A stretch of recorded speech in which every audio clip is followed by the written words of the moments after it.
Praise lord. హల్లెలూయా. ఒక సంవత్సరం ప్రణాళికతో అనుదిన బైబిల్ పఠనం. ఈరోజు 12 మే 2025, 132వ రోజు. ఈరోజు కొరకు ఏర్పాటు చేయబడిన బైబిల్ వాక్య భాగాలు పాత నిబంధన 2వ రాజులు 4-5 అధ్యాయాలు మరియు కొత్త నిబంధన యోహాను సువార్త 4వ అధ్యాయము 1వ వచనము నుండి 30వ వచనం వరకు. మొదటిగా 2వ రాజులు 4వ అధ్యాయము. అంతటా ప్రవక్తల శిష్యుల్లో ఒకని భార్య, నీ దాసుడైన నా పెనిమిటి చనిపోయాను, అతడు యెహోవా యందు భక్తి గలవాడై ఉండునని నీకు తెలిసే ఉన్నది. ఇప్పుడు అప్పులవాడు నా 2 కుమారులు తనకు దాసులుగా ఉండుటకై వారిని పట్టుకుని పోవుటకు వచ్చి ఉన్నాడని ఎలీషాకు మొరపెట్టగా, ఎలీషా, నా వలన నీకేమి కావాలను? నీ ఇంటిలో ఏమి ఉన్నదో అది నాకు తెలియజెప్పుమనెను. అందుకామె, నీ దాసురాలనైన నా ఇంటిలో నూనె కుండ ఒకటి ఉన్నది, అది తప్ప మరేమీ లేదనెను. అతడు, నీవు బయటికి పోయి నీ ఇరుగు పొరుగు వారందరి యొద్ద దొరకగలిగిన వట్టి పాత్రలన్నిటినీ ఎరవు పుచ్చుకొనుము.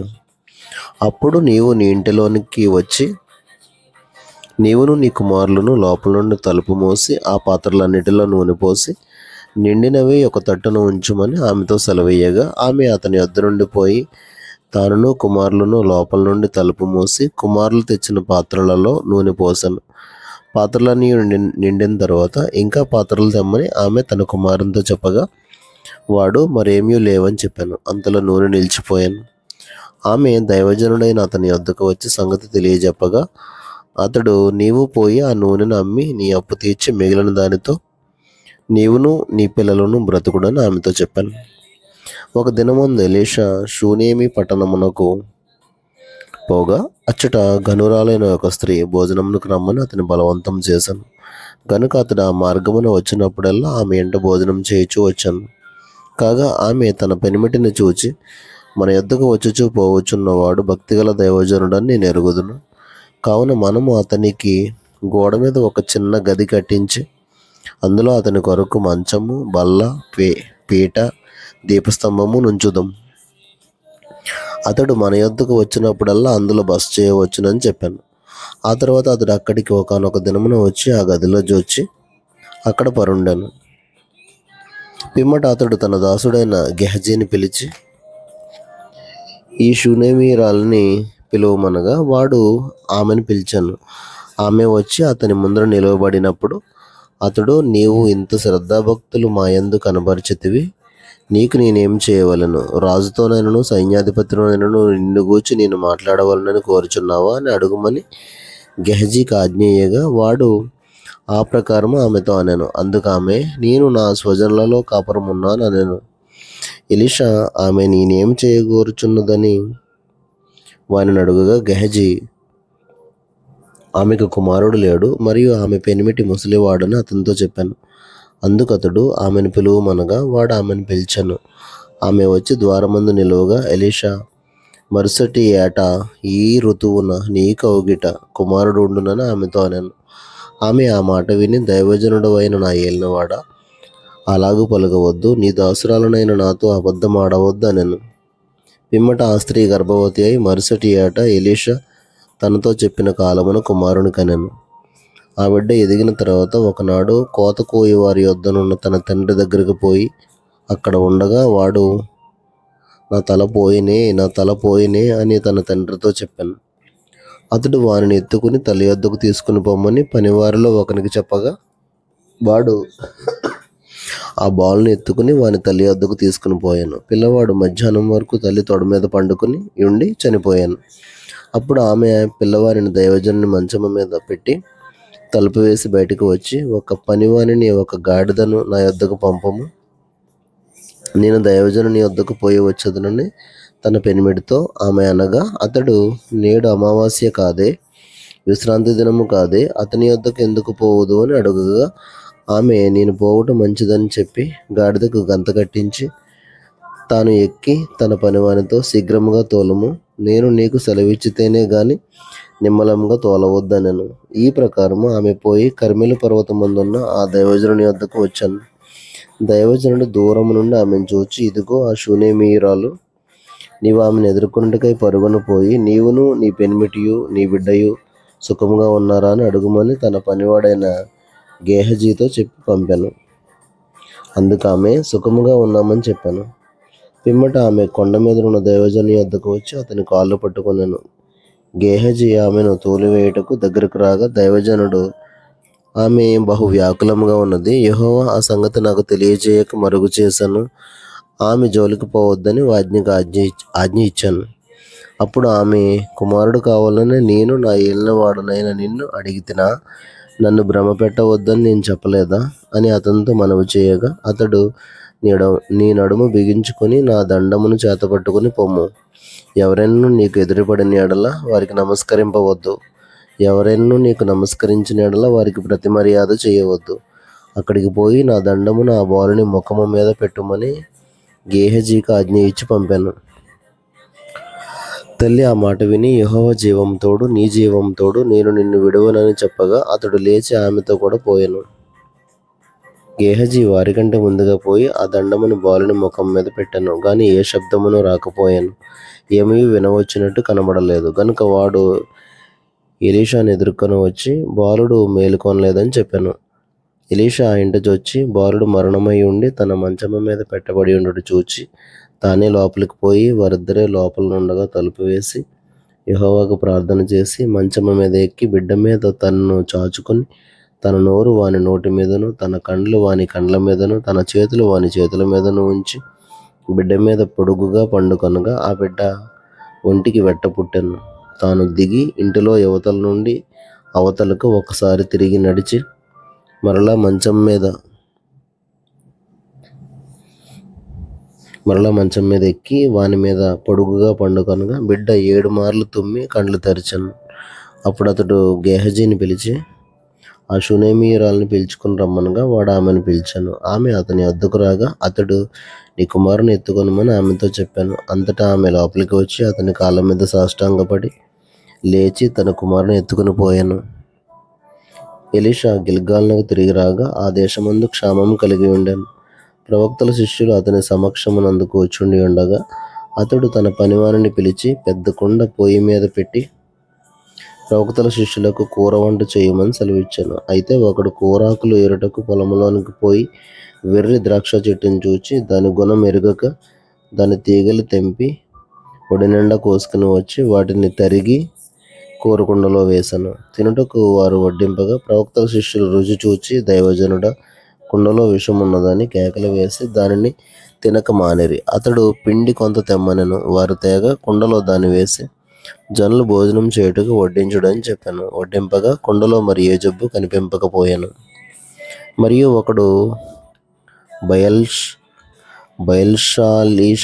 బయల్షాలిషా నుండి మొదటి పంట బాపతు యవల పిండితో చేయబడిన 20 రొట్టెలను, క్రొత్త గోధుమ వెనులను, కొన్ని పండ్లను తీసుకుని వచ్చి దైవజనుడైన అతనికి కానుకగా ఇయ్యగా అతడు జనులు భోజనం చేయుటకు దాన్ని వడ్డించుమనెను. అయితే అతని పనివాడు 100 మందికి వడ్డించుటకు ఇవి ఎంతవని చెప్పగా అతడు వారు తినగా మిగిలినని యెహోవా సెలవిచ్చి ఉన్నాడు గనుక జనులు భోజనం చేయనట్లు వడ్డించమని మరలా ఆజ్ఞ ఇచ్చాను. పనివాడు వారికి వడ్డింపగా యెహోవా సెలవిచ్చినట్లు అది వారు తినిన తరువాత మిగిలిపోయాను. 2 రాజులు 5వ అధ్యాయం. సిరియా రాజు సైన్యాధిపతి అయిన నయమాను అని ఒకడుండెను. అతని చేత యెహోవాయే సిరియా దేశమునకు జయము కలుగజేసి ఉండెను. గనుక అతడు తన యజమానుని దృష్టికి గనుడై దయ పొందిన వాడాయెను.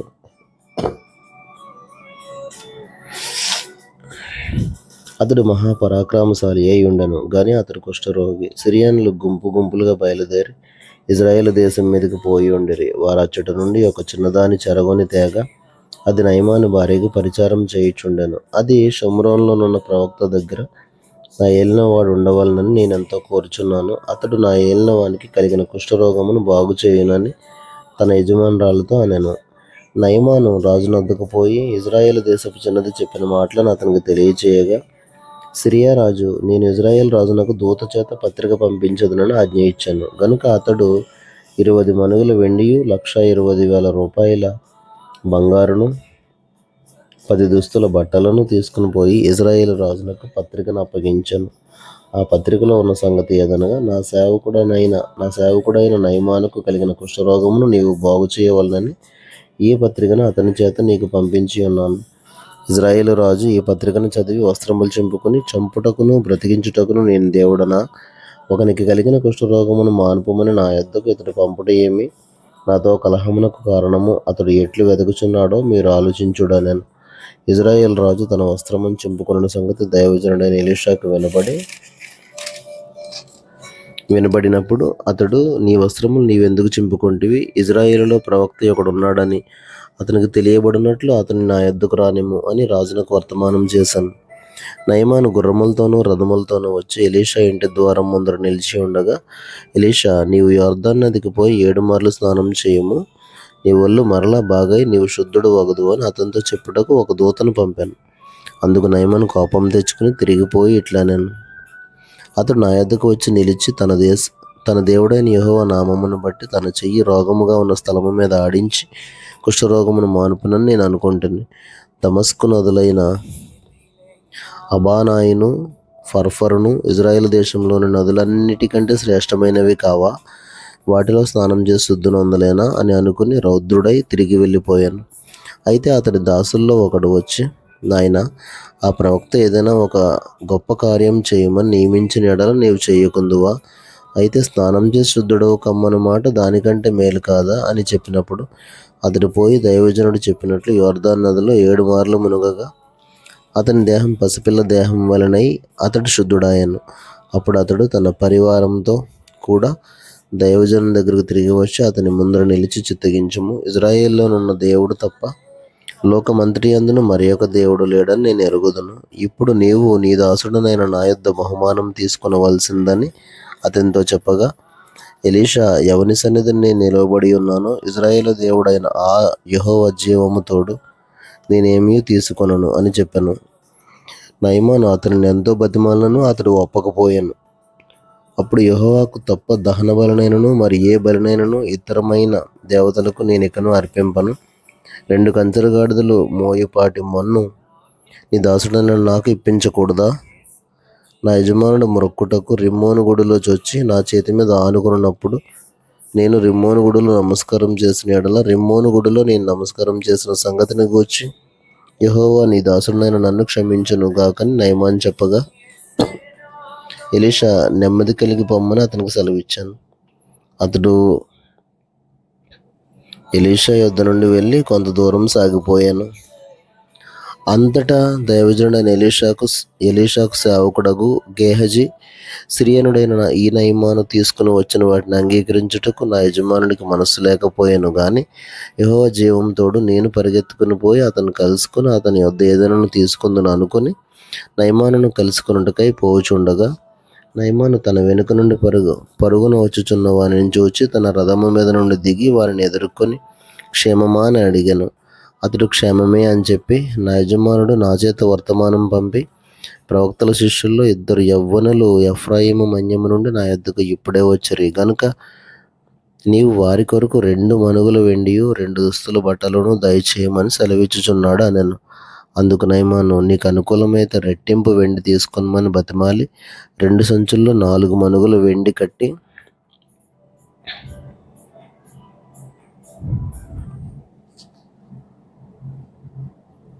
2 సంచుల్లో వెండి తీసుకొని బతిమాలి 2 సంచుల్లో 4 మణుగుల వెండి కట్టి 2 దుస్తుల బట్టలను ఇచ్చి తన పనివారిలో 2 మీద వాటిని వేయగా వారు గేహజీ ముందర వాటిని మోసుకొని పోయారు.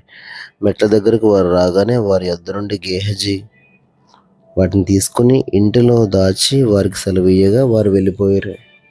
అతడు లోపలికి పోయి తన యజమానుని ముందర నిలువగా ఎలీషా వానిని చూచి, గేహజీ, నీవెచ్చటి నుండి వచ్చితివి అని అడిగినందుకు వాడు, నీ దాసుడనైన నేను ఎచ్చటికిని పోలేదనను. అంతటి ఎలీషా వానితో, ఆ మనుష్యుడు తన రథము దిగి నిన్ను ఎదుర్కొనుటకు తిరిగి వచ్చినప్పుడు నా మనసు నీతో కూడా రాలేదా? ద్రవ్యమును, వస్త్రములను, ఒలీవ చెట్ల తోటలను, ద్రాక్ష తోటలను, గొర్రెలను, ఎడ్లను, దాసదాసీలను సంపాదించుకొనుటకు ఇది సమయమా? కాబట్టి నయమానునకు కలిగిన కుష్టు నీకును నీ సంతతికిని సర్వకాలము అంటియుండును అని చెప్పగా, వాడు మంచువలె తెల్లనైన కుష్ఠము కలిగి ఎలీషా ఎదుట నుండి బయటికి వెళ్ళాను.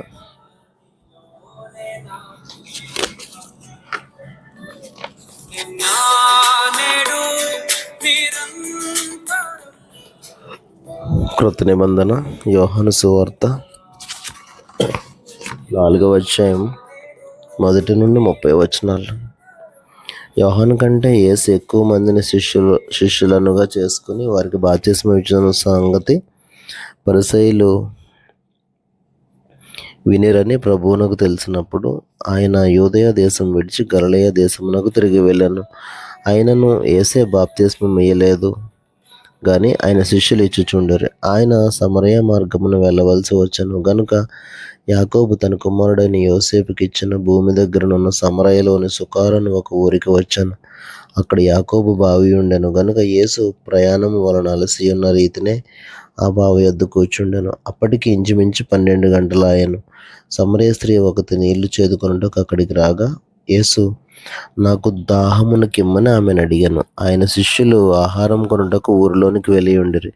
ఆ సమరయ స్త్రీ, యూదుడవైన నీవు సమరయ స్త్రీనైన నన్ను దాహమునకిమ్మని ఎలాగో అడుగుచున్నావని ఆయనతో చెప్పాను.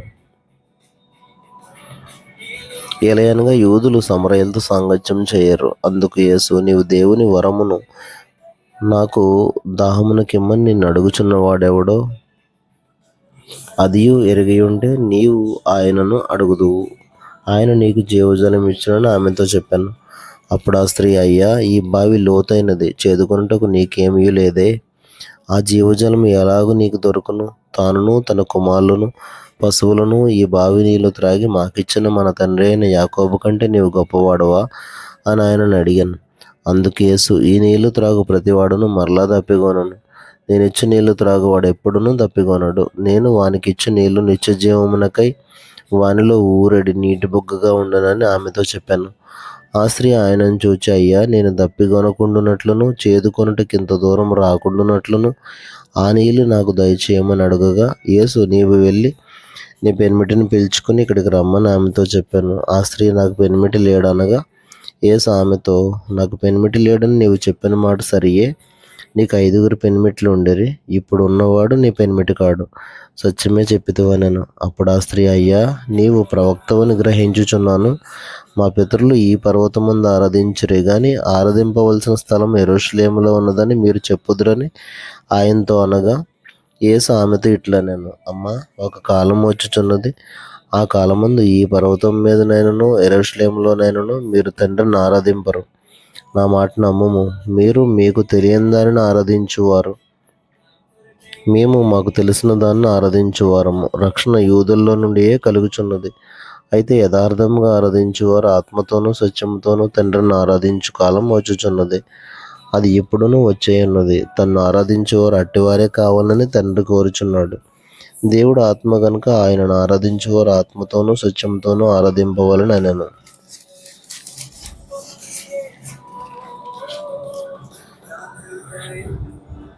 ఆ స్త్రీ ఆయనతో, క్రీస్తు అనబడిన మెస్సియా వచ్చునని నేను ఎరుగుదును. ఆయన వచ్చినప్పుడు మాకు సమస్తమును తెలియజేయనని చెప్పగా, యేసు, నీతో మాట్లాడుచున్న నేనే ఆయననని ఆమెతో చెప్పాను. ఇంతలో ఆయన శిష్యులు వచ్చి ఆయన స్త్రీతో మాట్లాడుట చూచి ఆశ్చర్యపడిరి గాని నీకేమి కావాలనని అయినను ఈమెతో ఎందుకు మాట్లాడుచున్నావని అయినను ఎవడనూ అడగలేదు. ఆ స్త్రీ తన కుండ విడిచిపెట్టి ఊరిలోనికి వెళ్ళి, మీరు వచ్చి నేను చేసినవన్నీ నాతో చెప్పిన మనిషిని చూడుడి, ఈయన క్రీస్తు కాడా అని ఆ ఊరి వారితో చెప్పగా, వారు ఊరిలో నుండి బయలుదేరి ఆయన యొద్దకు వచ్చుచుండిరి. దేవుడు తన పరిశుద్ధ వాక్యమును మన వినికిడిలో దీవించునుగాక. ఆమేన్. కాదయ్యా ఏ ప్రేమ, నీ ప్రేమకు సాటి రాదయ్యా. ఎన్ని ఉన్నా నీతో సరి ఏది కాదయ్యా.